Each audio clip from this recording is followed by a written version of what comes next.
Xiaomi said it will be the first company to launch a flagship with the latest Qualcomm flagship chipset.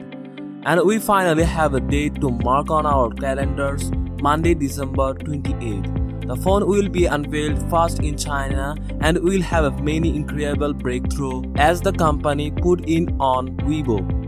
The Xiaomi Mi 11 is expected to arrive in two variants.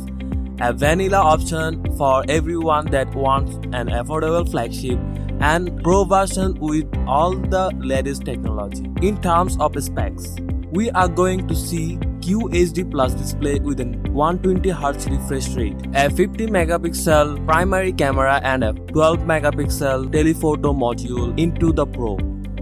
The Realme Buds Air Pro are the first TWS earphone with the ANC active noise cancellation of the brand. We already reviewed them and established they bring a super powerful sound, excellent battery life and attractive price tag. Now the accessory initial launch in white or black is also arriving in a grey, but the device will be called Realme Buds Air Pro Master Edition. The audio wearable was finally revealed by the company CEO in an official teaser on the Twitter, and the buds can be seen in the live stream page as well.